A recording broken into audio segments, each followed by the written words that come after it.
बता देंगे तो फिर सारा एक सस्पेंस खत्म हो जाएगा। इरम्स एंटरटेनमेंट ने एक बहुत बड़ी पहल की है।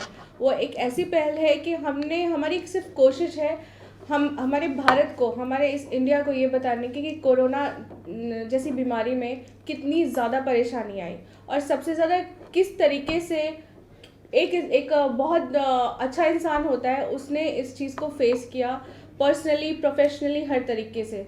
तो बस इतना सा है, बाकी सस्पेंस देखिए, आप मूवी तो देखिए, आगे आपको पता चलेगा। और चैंग यहाँ पर है, उनके बारे में अगर थोड़ा सा बताएं और कैसे ऑन बोर्ड आए और वाई चैंग। मैं मिस्टर चैन को बहुत पहले से जानती हूँ, लेकिन ये मेरे लिए लाइफ लॉन्ग मिस्टर चैंग ही रहेंगे क्योंकि ये हमारी फिल्म के हीरो और हम सीरियसली उन्होंने काम भी बहुत अच्छा किया है, हीरो बनने जैसा ही किया है। और इनकी खूबी यही है कि देख के जैसा इनका लुक है और लोग समझते होंगे कि may be he is from other country और जो भी, बट ये एक सच्चे भारतवासी हैं और उन्होंने ये चीज़ दिखाई भी है। मिस्टर चैंग को पहले चुना था मिस्टर अश्विन कौशल जी ने, जो कि हमारे डायरेक्टर हैं, वही उनको ढूंढ के लाए थे। तो मुझे पता चला और मैंने इनका लुक देखा और पहले भी मैंने इनकी परफॉर्मेंस देखी थी, जैसे पल्टन फिल्म और द ऑफिस आई थिंक, है ना, और एक इनकी द जेड इंटरनेशनल फिल्म है और हाँ, द लास्ट आवर भी लेटेस्ट रिलीज यस। तो ये फिल्म का परफॉर्मेंस ये सब पता चला मुझे, मैंने कहा yes he is interesting character and हमारी फिल्म के लिए जो हीरो चाहिए, जो मेन कैरेक्टर चाहिए, वो अपने कैरेक्टर को बहुत अच्छी तरीके से जस्टिफाई करेंगे। तो इसी तरीके से चैंग हमारी फिल्म का हिस्सा बन गया। चैंग, अगर आपके किरदार के बारे में if you can say something about your character and what you want to say about your character to audience. नमस्कार। सबसे पहले तो मैं धन्यवाद देना चाहूँगा इरम्स एंटरटेनमेंट, इरम मैम को, और अश्विन कौशल सर जो हमारे डायरेक्टर हैं उनका। एक्चुअली ये स्क्रिप्ट जो था, जब अश्विन सर ने मुझसे डिस्कस किया और and he narrated me the script, तो it really touched my heart. इसमें इतना रियलिस्टिक स्टोरी है और इसमें स्क्रिप्ट इतना रियलिस्टिक है कि मैं आपको बता नहीं सकता। I literally have lived this life, मैंने ये जीवन जिया है। और आप सब भी अपने देश में हर व्यक्ति किसी न किसी प्रकार से भेदभाव का शिकार होता है और उस कारण से उनके मन में जो तकलीफ़ होती है, उनके दिल में जो तकलीफ़ आती है, ये पूरे के पूरे शॉर्ट फिल्म में बयां किया गया है। तो उस तकलीफ़ को समझने के लिए और ख़ास करके जो लोग हमारे देश में सच्चे भारतीय होने का प्रतिनिधित्व करते हैं, वो कैरेक्टर भी दिखाया गया है। yes. जो बुरे परिस्थितियों का जो सामना हमें करना पड़ता है, वो हमारे देश की सही भावना नहीं है। जो अच्छे लोग हैं वो हमारे देश का सही भावना है, और ये ही दिखाया गया है हमारे शॉर्ट फिल्म में।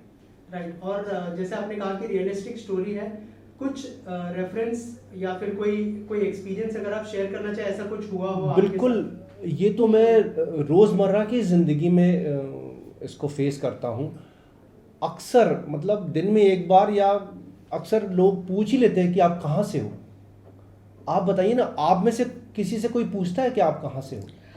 पेपर में काफ़ी स्टोरीज भी आई थी, उस टाइम बहुत कुछ हो रहा था। मुझे नहीं पता था कि सच में हमें एक सच्चा ऐसा इंसान मिल जाएगा जिसने सच में ये सब चीज़ें झेली हैं। और ये सिर्फ एक बिजनेस नहीं है, हमारी फिल्म ये दिखाना चाहती है कि सच में ये चीज़ एक इंसान ने झेली है, वो दर्द सहा है और किस तरीके की परिस्थिति आती है और कितना मजबूर हो जाता है कि वो किस मुसीबत से गुजरता है। तो बस हमने यही दिखाने की कोशिश की कि कोरोना जैसे काल में क्या से क्या हुआ है। क्योंकि हमारे देश में तकरीबन, अगर हम बोलेंगे 1/4 नहीं तो कम से कम 15 से 20% जनसंख्या मेरे जैसे दिखती है। हम फिर भी उसे अपना नहीं पाते उनको। क्यों? उनसे क्यों पूछते आप कहाँ से आए हैं? आप और हम में से किसी को, आप लोग में से किसी को मतलब जीवन काल में कितनी बार कोई पूछता है कि आप कहाँ से आए हो? कोई पूछता है क्या? हमसे क्यों पूछते हैं? तो ये किसी प्रकार का भेदभाव अगर किसी लोगों के मन में रहता है तो ही ये सवाल आता है कि ज़रूर कहीं बाहर का होगा, तो पूछते हैं इसलिए। तो ये तो रोज़मर्रा की ही बात हो जाती है हमारे लिए। राइट। ऑल्सो इरम जी, जैसे चैंग ने कहा कि उन्होंने खुद ये सब फेस किया है, तो कहानी में उनके रेफरेंसेस कुछ यूज किए गए हैं कि उन्होंने जो रियल लाइफ में फेस किया था वो भी आप लोगों ने कोई मतलब सीक्वेंस में यूज किया हो? वैसे हमने वो लिखते हैं ना, जो फिल्म स्टार्ट होती है या शॉर्ट फिल्म स्टार्ट होती है, कि इस फिल्म के सारे का मतलब जितने भी पात्र हैं काल्पनिक हैं, थोड़े से काल्पनिक भी हैं, थोड़े वास्तविक भी हैं सच में। और इसी तरीके से हमने ताना बाना बना है अपनी फिल्म का। और सबसे बड़ी बात है, हमने यही दिखाया कि मीट मिस्टर चैंग, हमारे चैंग से मिलिए। हमें कोरोना के बारे में जो हमने दिखाया, तकलीफें दिखाई, इससे ज़्यादा एक बहुत स्वीट सा, एक बहुत अच्छा सा इंसान होता है, वो है चैंग। तो बस हमारी स्टोरी यही है। और मीट मिस्टर चैंग कौन से प्लेटफॉर्म पर रिलीज किया जाएगा ओटीटी के, क्योंकि ये वेब सीरीज है? हाँ, अभी हमने हमारा पोस्ट प्रोडक्शन चल रहा है, फिल्म की शूटिंग हुई, बहुत मज़ा आया, मतलब बहुत मज़ा आया एक्चुअली में। और बहुत सारी चीज़ें टाइम पे हो गई। पूरी यूनिट को, मैं अपनी पूरी टीम को थैंक्स बोलूँगी कि सब डटे रहे, सब ने अपनी परफॉर्मेंस बेस्ट से बेस्ट दी। अब वक्त आता है पोस्ट प्रोडक्शन का, क्योंकि हम एकदम से तेज़ी से नहीं भाग रहे हैं, हम एक एक छोटी छोटी चीज़ लेके चल रहे हैं कि क्या चीज़ें हैं, क्या चीज़ें एक्यूरेट हो सकती है इस फिल्म के लिए। और हाँ, हम OTT पे ही लेके जाएंगे इस फिल्म को, लेकिन उससे पहले हम इंटरनेशनल फिल्म फेस्टिवल भेजेंगे, क्योंकि ये फिल्म इंटरनेशनल फिल्म है हमारी। और कब तक रिलीज करने का प्लान है? ये हम मैक्स टू मैक्स वेब में रिलीज़ करना चाहते हैं, क्योंकि उसमें थोड़ा सा ट्विस्ट है जो आपको कुछ 1 महीने बाद पता चलेगा। Okay, thank you so much and all the best. Thank you so much. जय हिंद। सबसे पहले मैं 2-3 करेक्शन करवाना चाहूँगा आप लोगों से। प्लीज। मेरा नाम है अश्विन कौशल। यस, अश्विनी स्कूल में था राइट, लेकिन वो कट कटा के वो आई कहाँ चला गया ये लोग नहीं पता है। दूसरी बात ये है कि मैं फिल्म इंडस्ट्री की फ्रेटर्निटी से बिलोंग करता हूँ। मेरे वालिद साहब, मेरे फादर मरहूम लेट कौशल भारती साहब फिल्म इंडस्ट्री के बहुत बड़े लीजेंड राइटर थे। उन्होंने गंगा जमुना, राम और श्याम, दिल दिया दर्द दिया, तेरे मेरे सपने, क्लासिक्स टू इंडियन सिनेमा दिया। और उन्होंने एक फिल्म डायरेक्ट की थी, फिल्म का नाम था दरिंदा, सुनील दत्त, फिरोज खान, परवीन, बॉबी। वो फिल्म अर्ली 70s में बनी थी, और उसके बाद में वो पिक्चर कुछ बनी थी 12-13 साल में। उस ज़माने में फिल्में ऐसी होती थी, और वो पिक्चर एक शो नहीं चली, और हम रोड पे आ गए। रातों रात ऑफिस बिक गया, और वहाँ से मैंने अपने फादर का डाउनफॉल देखा। He just directed the first film. मैं ये बात क्यों जोड़ रहा हूँ, ये बात publicly, because I am publishing a book on my father. और फिर उनकी तमन्ना पूरी नहीं हुई as a director. You right. हमारी फिल्म इंडस्ट्री में बहुत मुझे अब हो गए हैं 32-33 ईयर्स। जीना यहाँ, मरना है यहीं, बसर हो जाना है, यहीं पैदा हुए। 86-87 से मैंने काम शुरू किया, कट के मारना सेट वेट पे, सारी चीज़ें हमने शुरू की। तो I was jack of all trade master of none, क्योंकि इंडस्ट्री में ही थी। तो इंडस्ट्री में एक चीज़ मैंने देखी, इतने सालों में काम करते करते कितने आंखों के सामने प्रोडक्शन डूब गए, एक्टर्स कर गए। मैं सबसे पहले ऊपर वाले का शुक्रगुजार हूँ कि उन्होंने मुझे 32 ईयर्स सस्टेन रखा। मैं not only as an actor but even as a writer. And मैंने जी हॉरर शो सीरीज़ लिखी 94 से, मानो या ना मानो, कहीं किसी रोज़, बालाजी के साथ मैनी शोज़, मेरे 2-3 शोज़ वर्ल्ड रिकॉर्ड तोड़ी। एक्चुअली देखा जाए तो मुझे हॉरर किंग कहते हैं। मैंने 20 साल, सिर्फ 20 नहीं 30 साल सिर्फ भूत प्रेतों की सेवा की है, मजाक नहीं कर रहा हूँ, सही बात है। और इनकी सेवा की है, और मतलब इनके बारे में ही लिखा है ज़्यादा बहुत। ये मेरा सेकंड चैप्टर होगा। तो writing has been in my blood. And before my father died, he told me one thing in the ICU last word, that I wish you become a director. And he expired. और मरने से पहले उन्होंने ये 2 last word थे कि मेरी कहानियों का ख्याल रखना, और वो बात चली गई। अब हर एक इंसान को कैप्टन बनना ऑफ द शिप बहुत अच्छा लगता है। हम एक्टर क्या होता है, एक्टर बहुत छोटी चीज़ होती है। दूसरों, एक डायरेक्टर होता है जो एक आर्क देता है हर चीज़ को, जैसे राज कपूर साहब थे, हर चीज़ का ये। अब coming back to the main crux, ये मैं तहे दिल से, मैं ऑन कैमरा ऑफ कैमरा भी बोलता हूँ, बहुत शुक्रगुजार हूँ मेरी बेस्ट फ्रेंड, मेरी सब कुछ ईरम का, जिस you need guts to pick up a person walking on the road and back the content. A person जिसका कोई बायोडेटा नहीं है as a director. I repeat, कोई बायोडेटा नहीं है। ये गट्स होते हैं, ये होता है आदमी का एक जुनून, ये होता है एक आदमी का फेथ, एक बंदे का, ह्यूमन बीइंग का फेथ कि I back you up without having. ये शॉर्ट स्टोरी कोई भी डायरेक्ट कर सकता था। ऐसे ही हो सकता था जैसे मैं 30 साल से कर रहा हूँ, किसी के लिए स्क्रिप्ट लिख दी, मुझे मेरे पैसे मिल गए, मैंने चूना लगाया, डायलॉग बोल दिया, चले गए आगे, यही चलता है। लेकिन she made me a director, nobody did, nor any great production house जिसके लिए मैं काम कर रहा हूँ, non any good my friends जो बहुत फेमस, बहुत बड़े नाम हैं, मैं नाम नहीं लूँगा, उनके पास मैं स्क्रिप्ट्स ले लेके चलता रहा और सब कुछ ये करता रहा। और उनके पास वो भी आजकल उनके पास भी गट्स नहीं थे। मैं सिर्फ ये श्रेय सिर्फ इरम को देना चाहूँगा कि आज उन्होंने मेरे फादर की आत्मा को सैल्यूटेशन दी, मुझे एक कंप्लीट आदमी बनाया। I have been known as an actor, I have done 200 films, may be more than that, I don't know. I have written so many years and I been, वो लिखता ही रहना है।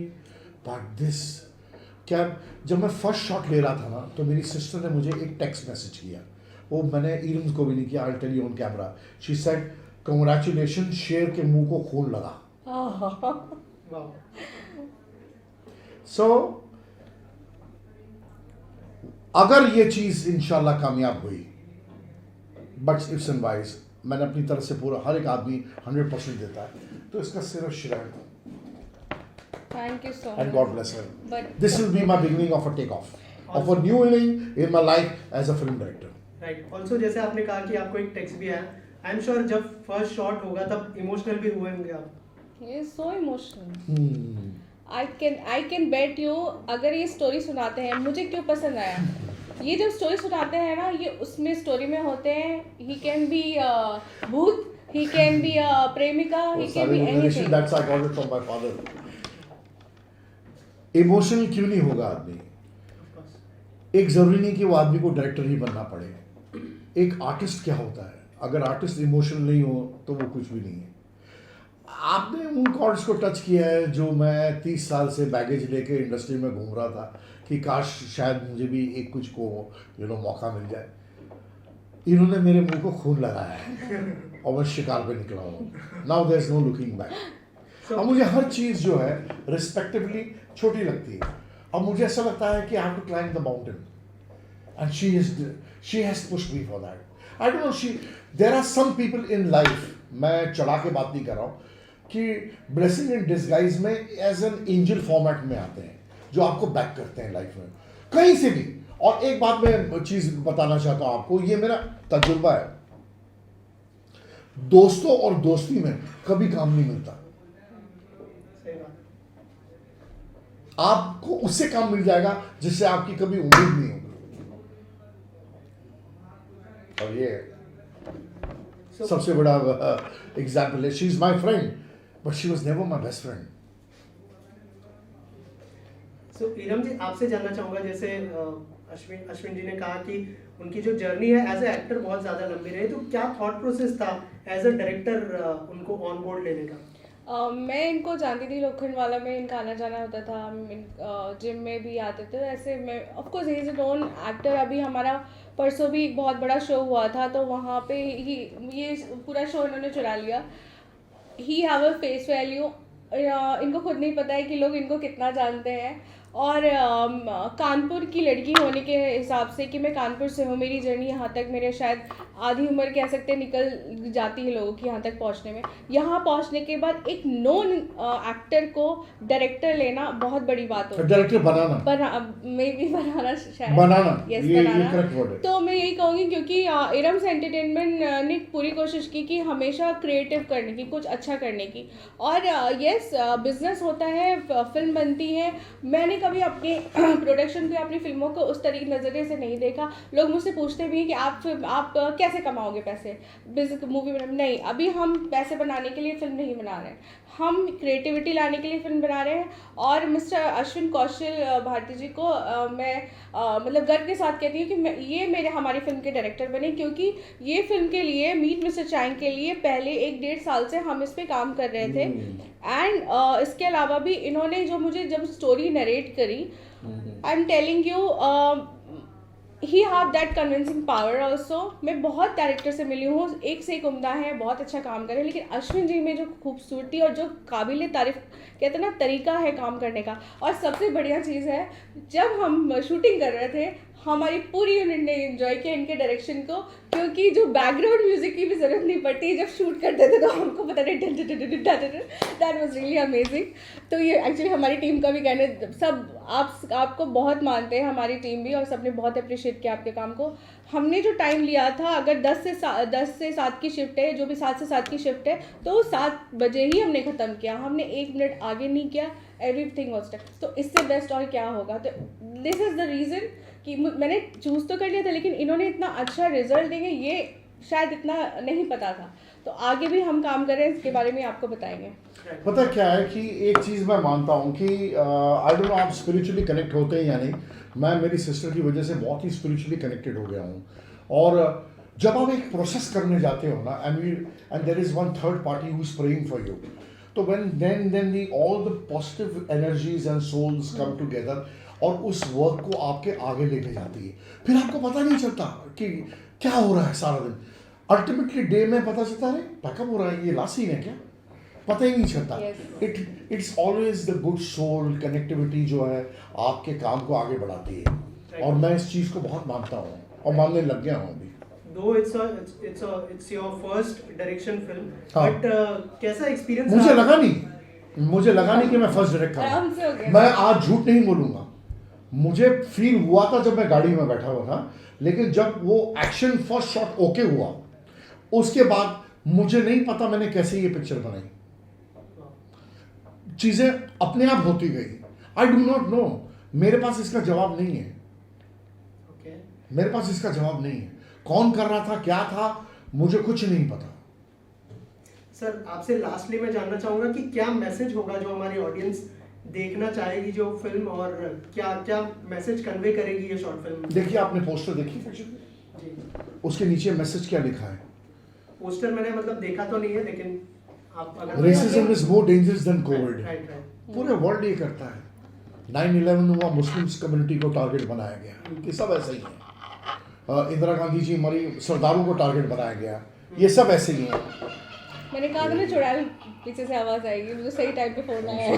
He is very good in horror movies, and रात को अगर 3 बजे ही बज जाए तो अच्छे मतलब बैंड बज जाए।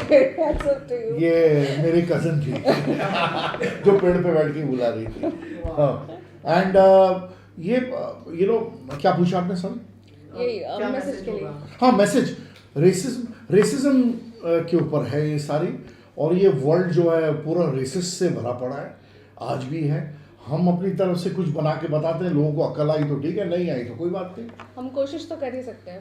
राइट। और मैम ने कहा कि अभी फिल्म पोस्ट प्रोडक्शन में है, तो क्या प्लेटफॉर्म आप लोगों ने डिसाइड किया है? अगर उस बारे में कुछ बताए, कोई मतलब कोई बड़ा प्लेटफॉर्म होने वाला है, या फिर किसी से अगर बात चल रही हो अगर share? That is productions call, that's not my call.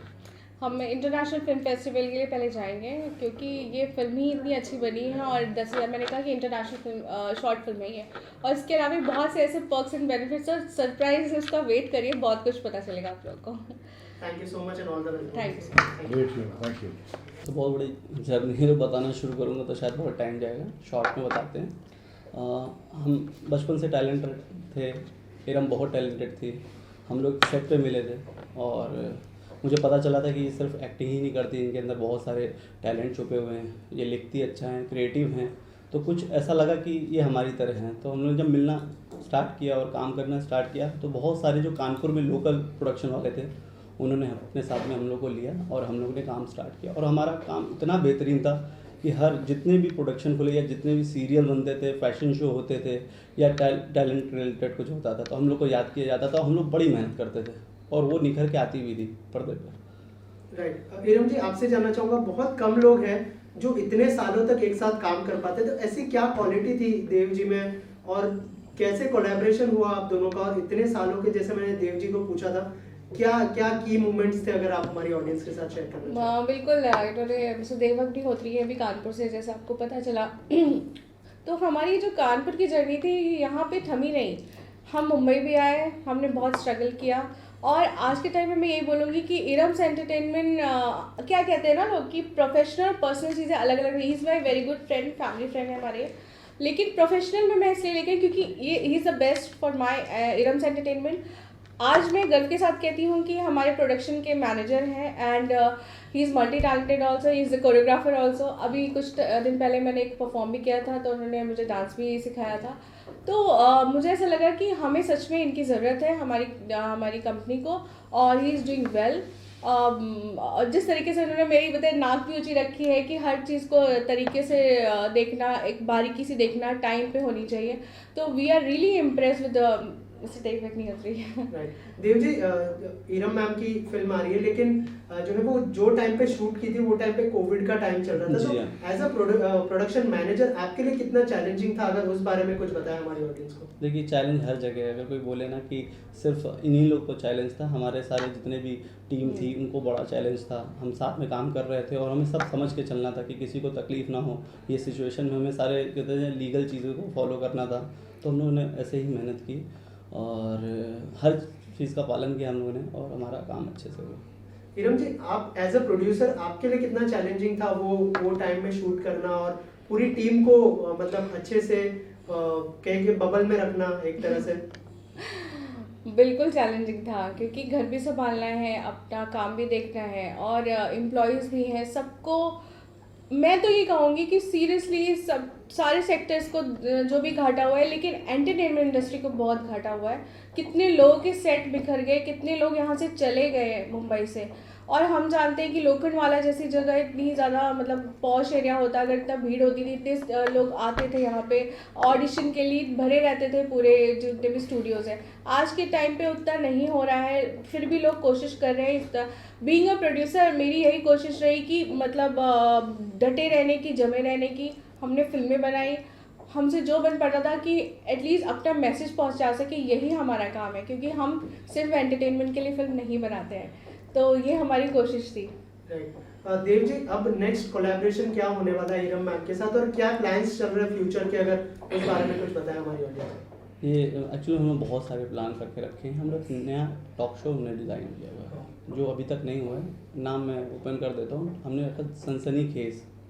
उसमें हम मतलब ये बात करने वाले कि किस तरह से पहले और अब में इंडस्ट्री कैसे मतलब सर्वाइव कर रही है, किस तरह से काम कर रही है। उसमें ही हम उन लोगों को लाएंगे जिन लोगों को कैमरे पहुंच नहीं पाते हैं। आप देखिए, हम लोग बड़े बड़े लोगों की तलाश करते हैं, बड़े लोगों का नाम लेके आते हैं, लेकिन हम इस बार जो कॉमन लोग हैं, जो टैलेंटेड है, जिनको मौका ही नहीं मिला कैमरे के आगे आने का, हम उनको लेके आएंगे। उनसे पूछेंगे कि आपका लाइफ चेंज कैसे हो गया, आप किस तरह से काम कर रहे हो, कैसे लॉकडाउन में लोगों ने मेहनत की है जो उन्होंने कभी नहीं की। एक उदाहरण, एक लेडी है जिसको पढ़ना लिखना नहीं आता, उनके बच्चों के पास मोबाइल रहता होगा, लेकिन उन्होंने मोबाइल चलाना कब सीखा, कैसे अर्निंग की, और उन्होंने कैसे अपने बच्चों को सिखाया। आज वो कितने कैपेबल हैं कि लॉकडाउन लगने के बाद घर में बैठ के वो काम कर रहे हैं। तो ये सब चीज़ें हम अपने शो में लेके आएंगे। इरम जी, लास्टली आपसे जानना चाहूँगा कि वो जो सर बता रहे हैं जो शो के बारे में, अगर उस बारे में थोड़ा सा बताएं, और कब शूट शुरू होगा इस?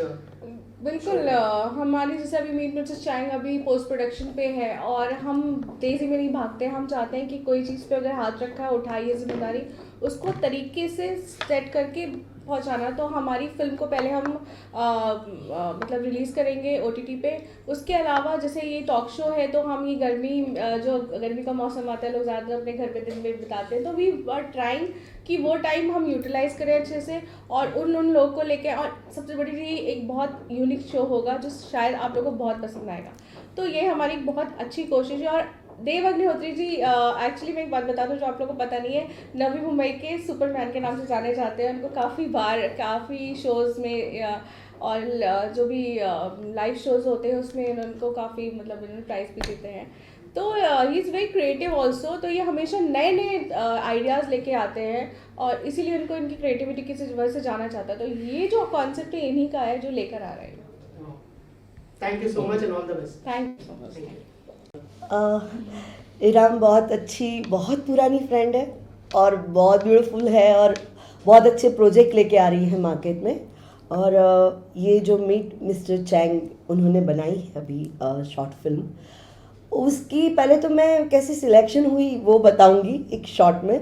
अश्विन जी मुझे काफ़ी टाइम से जानते थे, उनकी सिस्टर तनुश्री मेरे साथ काफ़ी मॉडलिंग किया करती थी, तो वो उनका मैसेज आया कि मैं एक शॉर्ट फिल्म बना रहा हूँ, कास्टिंग कर रहा हूँ, गुजराती लेडी का कैरेक्टर है, पावरफुल रोल है।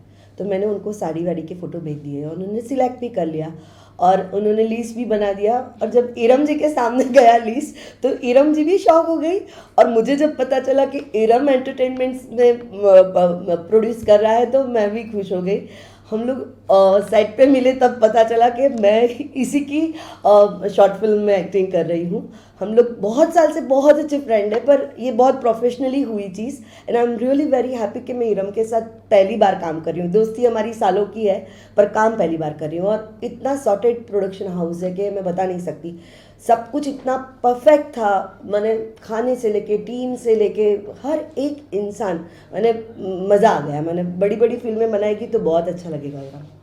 We are soul sister actually. I love you. Love you too. Iram ji क्या कहना चाहेंगे? सबसे पहले जैसे कहा कि ऑलरेडी फ्रेंड्स थे, लेकिन प्रोफेशनली आपने जब फोटोज देखे और फाइनली जब ऑडिशन और वो सब हुआ तब मिले, क्या कैसा एक्सपीरियंस रहा कल्याणी जी के साथ प्रोफेशनली?